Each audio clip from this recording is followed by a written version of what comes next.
This teaching tip was originally given during the TESOL 2020 Virtual Convention and English Language Expo, held between July 16th to the 18th in Alexandria, Virginia. Hello, welcome to Patrick and Gable's teaching tip, employing personal memory associations for fun and successful vocabulary acquisition. We are going to show that personal memory associations are effective because they elicit a variety of emotions and senses, and they create personal images that help neural connections while learning new vocabulary. This teaching tip shows how to employ personal memory associations to help ELLs encode, learn, and use vocabulary with comfort and control. So let's get started. So today's program is the following. First, welcome and exercise. And if you've been to any of my TESOL presentations before, you know that we always start with some kind of physical exercise. So if you're sitting down now, please stand up and join me for 5 jumping jacks. Are you ready? And start. 1, 2, 3, 4, and 5. Inhale and breathe out. Okay, let's begin. So next, I'm going to take you through what's called PIES, and this is a neat acronym and support from neuroscience. The P, as we'll see, stands for personalization, the I is interest, the E is emotion, and the S is for the senses. So I want to give you a reason why we're doing the personal memory associations, and there's so much support from neuroscience, I find that really important to begin with. Then I'll run you through a definition of personal memory associations, followed by the method, the uses, and then different variations. I'll give you an example of the PMAs using blissful, and then a student sample of a PMA. Now, we are going to use a different term for that, but you'll see how it's used nonetheless. I will give the recommended levels, followed by the benefits, and then complete the session with concluding remarks. General learning tools from neuroscience. I've got there the delicious PIES, and that's an acronym that I've created that stands for personalization, interest, emotion, and senses. These are not only important for vocabulary, but just about important for anything that you can teach and students can learn. Let's start with the next slide here, which is personalization of the material. I've got 2 quotes here, one from Willis and one from Jensen, and they both show what the importance is for personalizing the material. According to Willis, she claims that students can form strong memories of information by internalizing it through personalization of the material. I mean, it makes sense when it's now in the lap of the students, when it's now in their heart and soul, it's going to have more meaning for them. And Jensen, another educational neuroscientist, says, quote, "The more aspects of self that we can tap into for learners, the more effective we'll be as educators."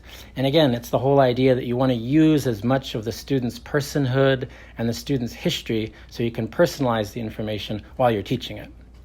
Let's take a look at the next one, interest. Interest in the material. John Medina says that we don't pay attention to boring things, and I think we can all agree with that. And that's why you want to make the material as interesting as possible and promote an interest. And again, we can go back to the previous slide, the notion there that when you personalize something, you're definitely going to create an inherent interest in it. And then if we go back to, in Plato's Republic, he also says, we must make learning fun. And so just that whole interest in the material and personalizing it is so very important. And that leads us to the next component, emotions connected to the material. Medina also says the brain, or we, remember the emotional components of an experience better than any other aspect. And so just think about, growing up, some of the greatest things in your life that were emotional you can remember, on the drop of a dime. Next, Imordino Yang says it is, quote, it is literally neurologically impossible to build memories, engage complex thoughts, or make meaningful decisions without emotion. I can support her statement 100% because I always give surveys to my students, and I'll literally ask them what emotions they prefer in learning, and usually it's things like surprise, even fear, but always happiness. But in every class I've ever had, when I do the survey or the poll, I'll ask the students, can you learn without emotion? And it's amazing. It's always 100% say if there's no emotion in the content that we're studying, whether it's vocabulary or writing exercises, they're just not going to learn it. So emotion is so vitally important. Our next educational neuroscience element is senses connected to the material. And here's another beautiful quote by Medina. It says, "There is no question that multiple cues dished up via different senses enhance learning. They speed up responses, increase accuracy, improve stimulation detection, and enrich encoding at the moment of learning." Let's just take a simple example. In your native language, when you learned bicycle, it just wasn't a word that you learned, but there were so many contextual elements around that. The bicycle might have been red, the leaves around you might have been whistling in the breeze, chattering away, and so there was the sound. There was the beautiful voice of your mom or dad their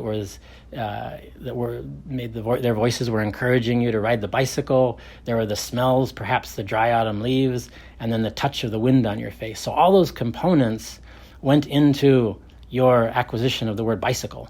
So these components of personalizing information, making it interesting, bringing in the emotional and sense components, it's just a really natural way of learning. I always tell my students that I can't necessarily hypnotize them and take them back to the age of 2 when they were acquiring their own language, but through this method that I'll explain in a little bit, my head-to-toe method, I can take them back momentarily to how they learned language naturally. And that's what this is all about, particularly with the personal memory associations. So, in summary, Ledoux says, quote, "People don't come pre-assembled, they are glued together by life." And David Eagleman claims, rightly so, the meaning of something to you is all about your webs of associations, based on the whole history of your life experiences. So the reason why I chose those particular quotes is all of these elements that go into learning vocabulary are so important, because what we're doing is 90% of it is we're eliciting from the student's personal history, their personal makeup. So when they're personalizing the information, they're finding interest in it, they're using emotion and senses. A lot of that's coming from them. And so Ledoux's comment of we're glued together by life, and Eagleman, we're glued together by experiences. So the students' experiences are so meaningful to elicit during the vocabulary acquisition. So now comes the personal memory associations, a definition. So let me go over this as slowly and methodically as I can for you. A personal memory association, or PMA, something I came up with, is a particular personal and genuine memory that a student has of a person, event, or place. It does not have to be sensational in any way. Rather, the memory can be very simple. It merely needs to have value in the student's psyche and involve a crucial emotional connection. Okay? So basically, it's a memory that they have that will help them learn a vocabulary term. Okay? Now, how to use PMAs? 2 different ways, or you can perhaps think of more, but how I used them was 1, in the initial encoding process, which I'll get to in a moment, or during the review stage at the end of the week.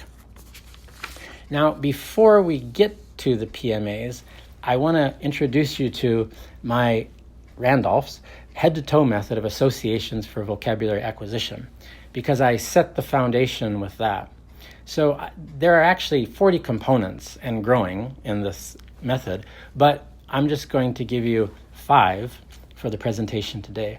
So the first is we define the term, and I'll explain that I never, ever give the definition to the students, but I give them multiple example sentences and then through those, they infer the definition. 2 is identify its part of speech, which is pretty self-explanatory. And then 3, identify its verbathy. That's another term that I made up.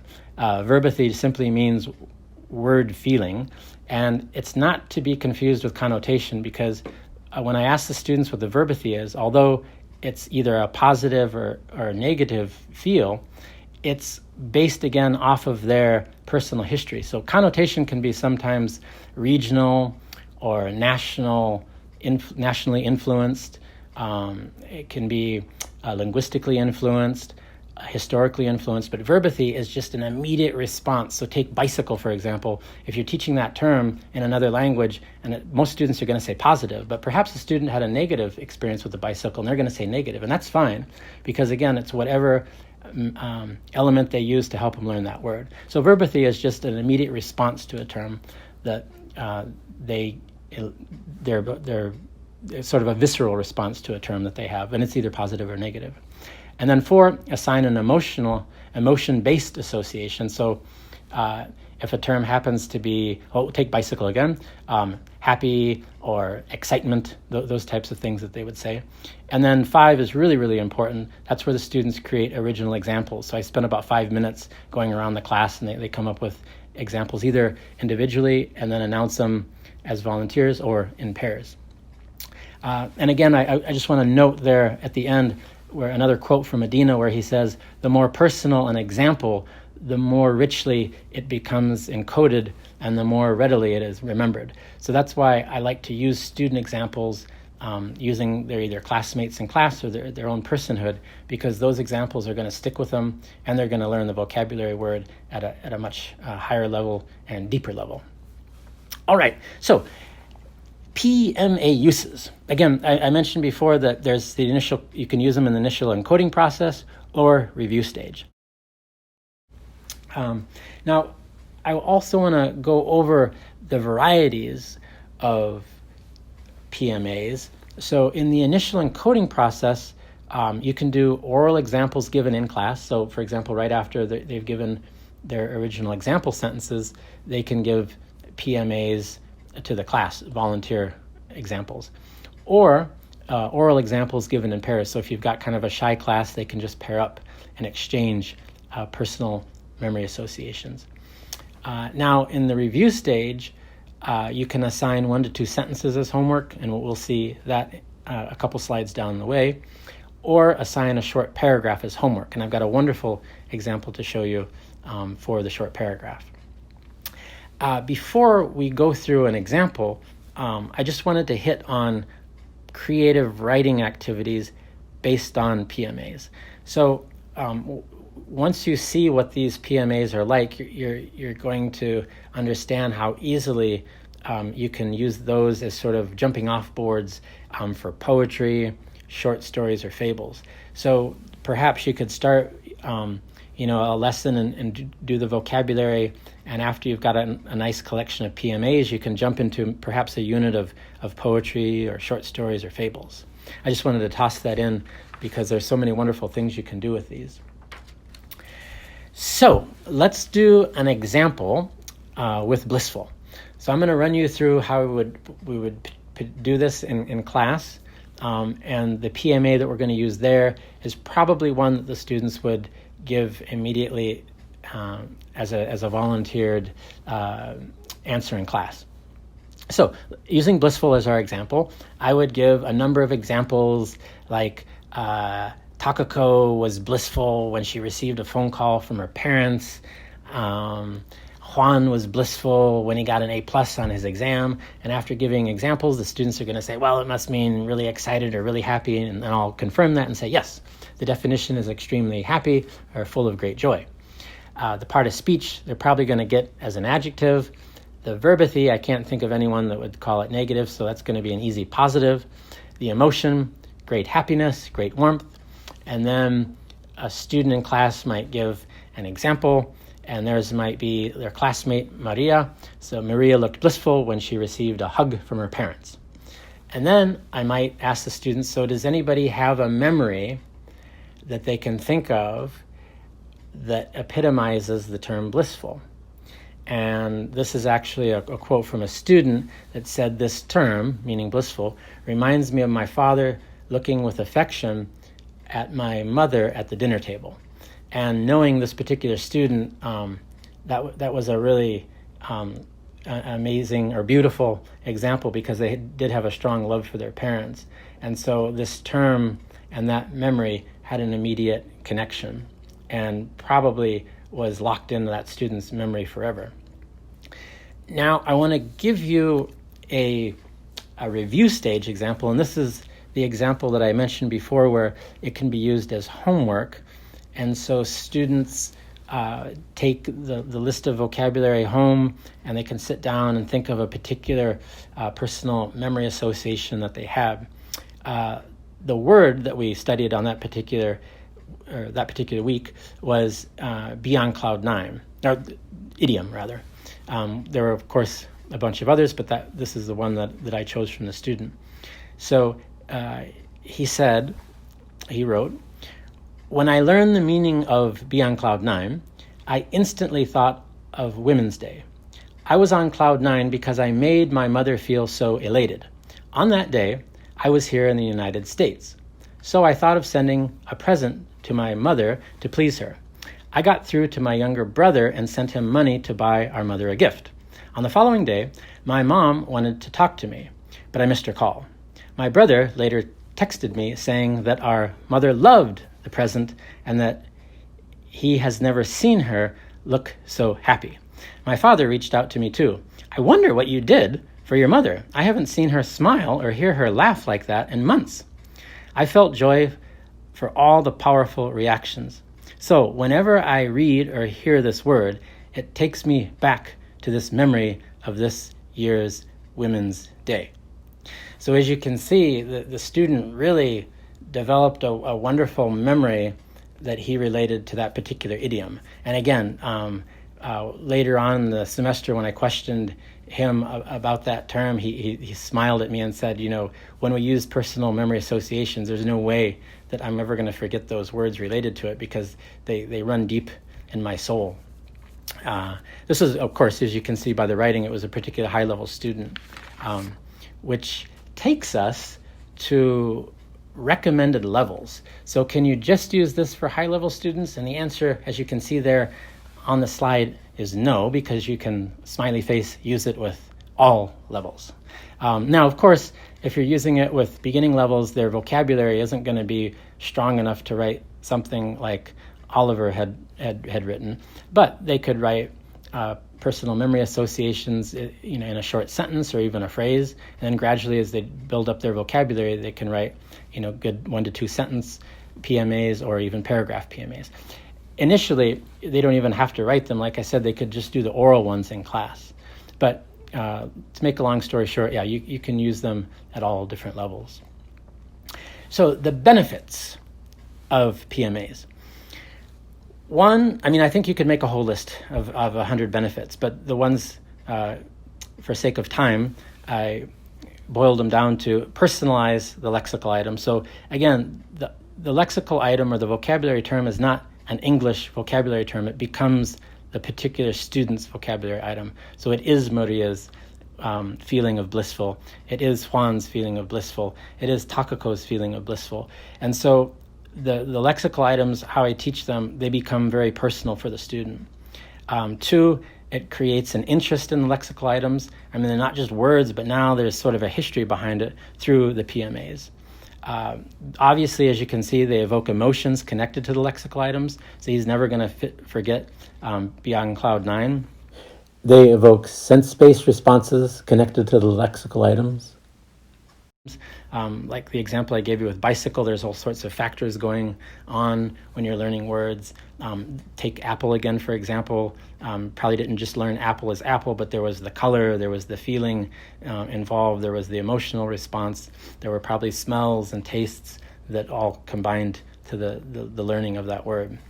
And then last but not least, it creates long-term memories connected to the lexical items.